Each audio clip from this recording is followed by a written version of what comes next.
Hey everyone, welcome back to our channel. If you're here, you're probably looking for a quick and easy way to sign out of the Etsy app in 2025. Whether it's for privacy reasons, switching accounts, or just keeping things secure, this tutorial will get you sorted in no time.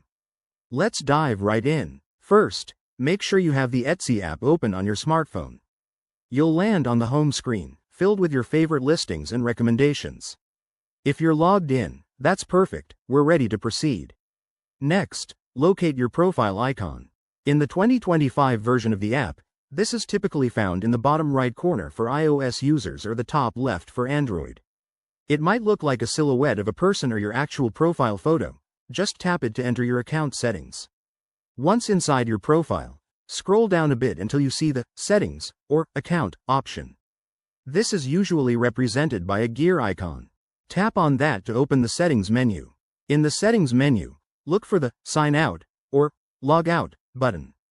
It's often near the bottom for easy access. Go ahead and tap it. A confirmation pop-up might appear asking if you're sure. Just select Yes or Confirm to complete the process. And just like that, you're signed out. This simple step helps protect your account, especially if you're using a shared device. Remember, app updates can sometimes change layouts, so if things look a little different, double-check for the latest version in your App Store. Thanks for watching. If this helped you, hit that like button, subscribe for more handy tutorials, and drop a comment if you have any questions. See you in the next video. Stay safe and keep crafting.